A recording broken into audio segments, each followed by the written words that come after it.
Perkenalkan, nama saya Rafa Abedul Sabes dari kelas 12 D2.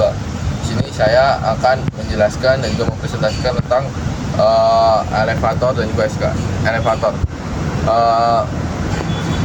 Elevator sendiri adalah alat transportasi vertikal yang digunakan untuk mempermudah akses naik dan turunnya penumpang dan juga barang.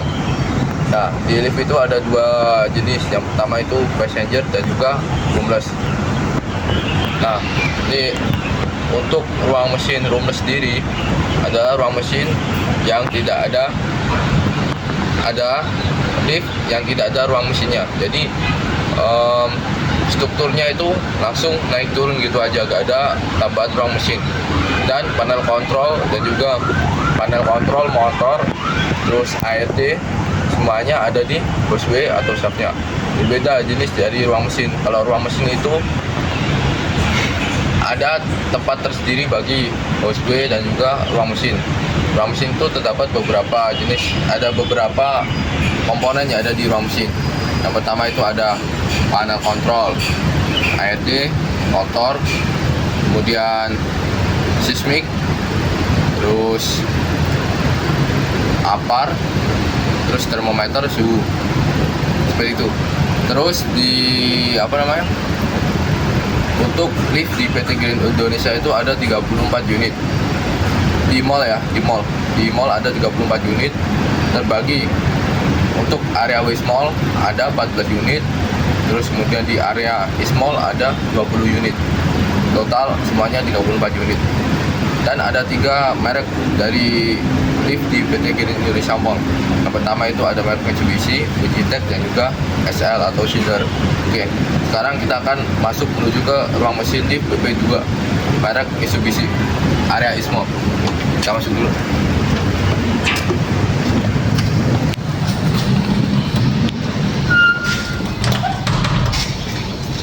Nah, di sini adalah ruang mesin dari lift BP2 area East Mall merek Mitsubishi. Nah, di sini ada 5R atau 5S yang berarti ringkas, rapi, resik, rawat, dan juga rajin. Ringkas artinya keluarkan barang-barang yang tidak perlu di tempat kerja dan dibuang. Artinya barang di ruang mesin ini harus tetap rapi, tidak ada barang-barang dari pekerjaan seperti sapu. Kalau sapu sendiri ya, kalau buat bersihin ruang mesin, kayak barang-barang pekerjaan seperti perkakas dan lain-lain. Kemudian rapi, susun barang-barang yang diperlukan sehingga mudah ditemukan bila digunakan. Nah, kita harus menyusun barang-barang yang ada di ruang mesin ini, seperti halnya itu barang-barang sapu, terus mengki, semuanya harus ditempatkan di tempat yang tersendiri supaya tetap rapi di area ruang mesin ini. Kemudian dilanjut untuk resik, bersihkan dan rapikan seluruh tempat kerja sehingga tidak terdapat debu di lantai mesin dan peralatan. Dan seperti inilah, karena di ruang mesin sendiri kan ada untuk cleaning sendiri, seperti ada Jumat bersih, terus pas PM juga ada sendiri buat cleaning area ruang mesin. Jadi seperti yang terlihat di sini, area ruang mesin tetap bersih. Kemudian ada rawat atau pelihara dan pertahankan kebersihan, kesehatan, dan kerapian tempat kerja. Seperti yang kita lihat di sini,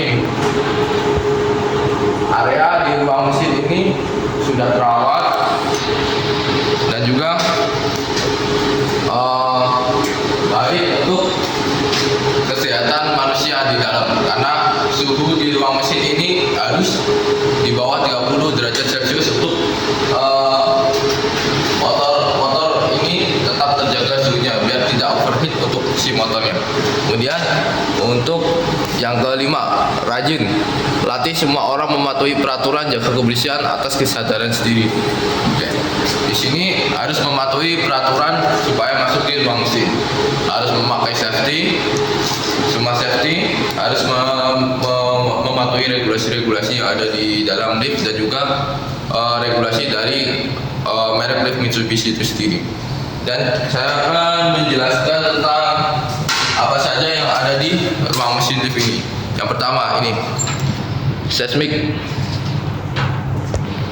Nah, seismik ini adalah safety circuit yang digunakan untuk mendeteksi adanya getaran dan juga gempa.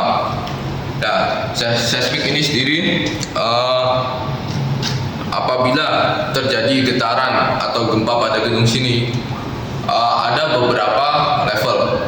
Yang pertama itu level 1, 2, 3 dan dalam hitungan gal. Seperti level 1, jika getaran struktur atau gedung sini mencapai 80 gal, maka lift seismik akan secara otomatis mengirim sinyal menuju ke panel kontrol.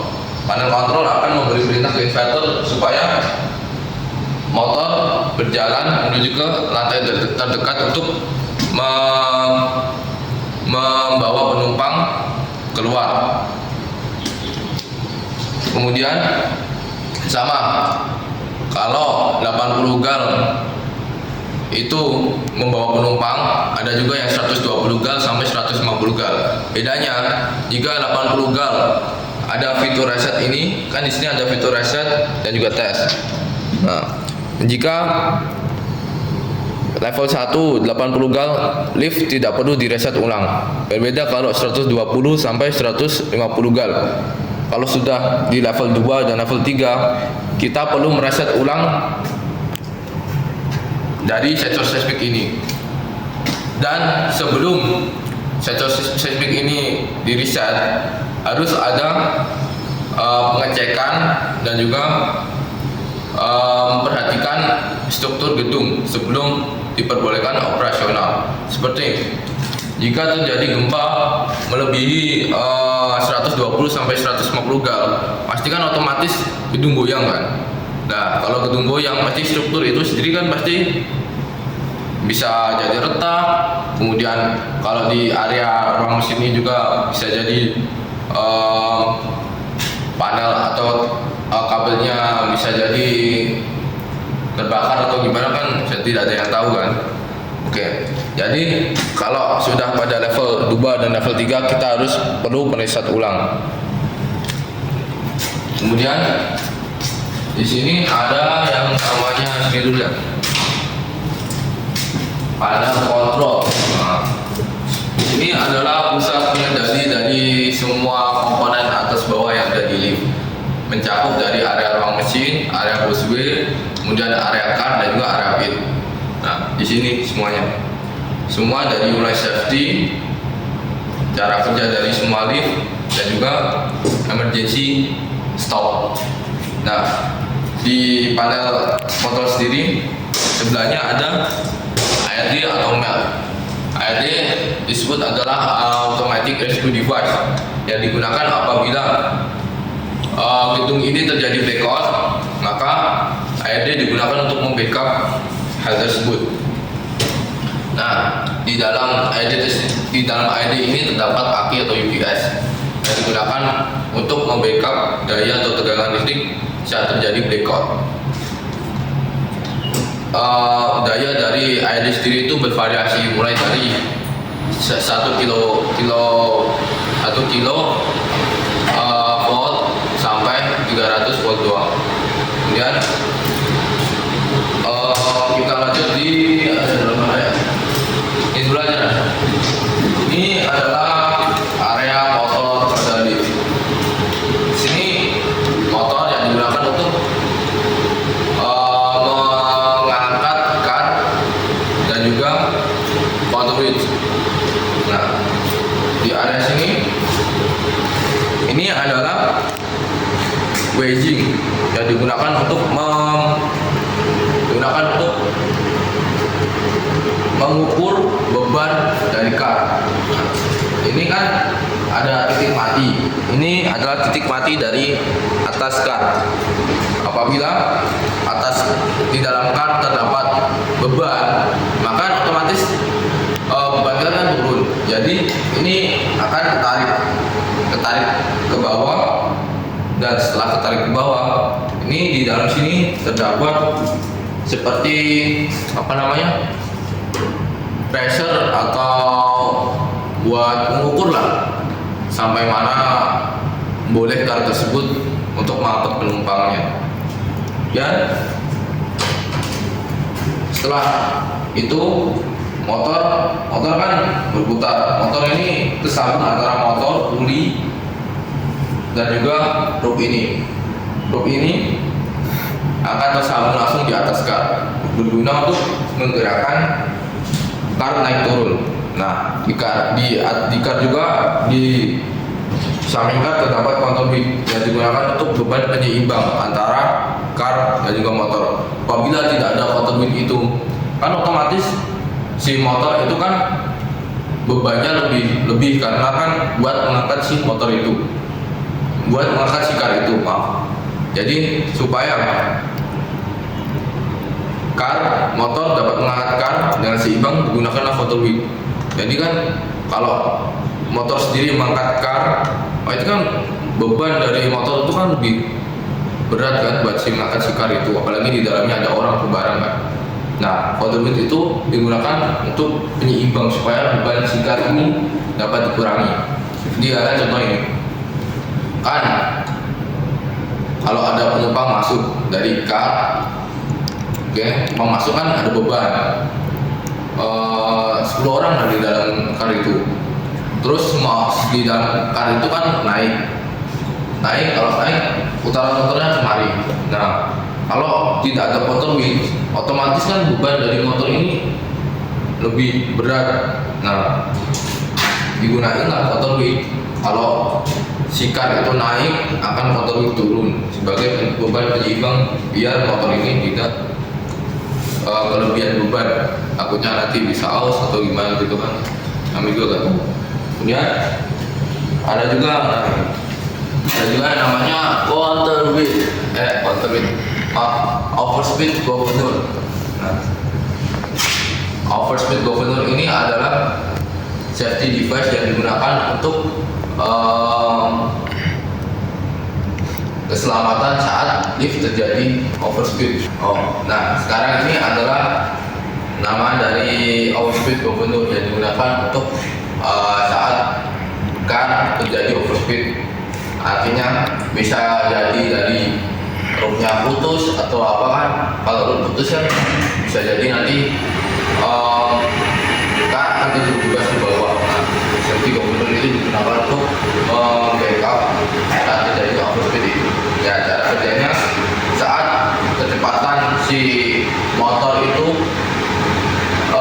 melebihi 15% dari kecepatan normal di sini, maka di bagian pinggir dari governor itu terdapat seperti badul. Nah, badul itu bekerja dengan cara gaya sentrifugal.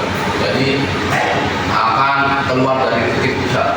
Jadi saat kecepatan si motor dan governor itu melebihi dari 15% dari kecepatan normal, maka bandul tersebut akan seakan terlontar dan akan menyentuh si safety elektrik, dan safety elektrik tersebut akan mematikan semua safety device listrik dan juga semua itu yang ada di panel kontrol. Begitu. Kemudian saat lift tersebut sudah mati semua gara-gara safety elektrik sudah berfungsi, tapi masih tetap overspeed ke bawah dan bebas, maka ada satu pengaman lagi. Saat kecepatan dari car dan juga governor 25% dari kecepatan normal, maka safety yang mekanik akan bekerja, yaitu namanya safety block. Nah, ini kan ada sejenis sling di dalam sini, ada sejenis sling atau rope lah. Nah, di bawah car itu terdapat seperti pipa yang tersambung antara safety block dan juga rope dari governor. Nah, saat si rope ini kan saat kecepatannya 25% dari kecepatan normal. Jadi kan tadi saya udah bilang kan ada gaya sentrifugal dari bandul itu kan. Nah, bandul itu yang pertama akan menekan si safety, yang kedua akan mencekram. Di dalam governor juga ada seperti gear atau Ya kayak gear itulah. Nanti saat mandul itu bersentuhan dengan gear, itu kan otomatis poli yang ada di dalam sini akan berhenti. Nah, akan berhenti di bawah kar itu, bawah kar atau sangat itu kan ada safety block. Safety block itu terdapat seperti as lah. As itu tersambung antara root governor dan juga di bawah kar. Nah, saat governor ini berhenti, kan berhenti gubernurnya, jadi kan otomatis si as itu kan ikut berhenti karena apa, karena mencekram si loopnya. Nah, karena kar itu kan terjun bebas dan gubernur ini berhenti, maka as itu menarik si safety block yang ada di bawah, menarik, dan safety block itu mengunci rem yang ada di kar supaya berhenti untuk terjun bebas. Nah, seperti itu. Dan ingat, suhu di ruang mesin ini harus di bawah 30 derajat Celcius.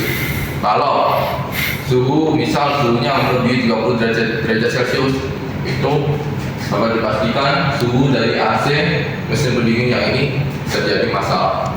Nah, seperti itulah pembahasan saya tentang apa saja yang ada di ruang mesin. Sebelum itu, terima kasih.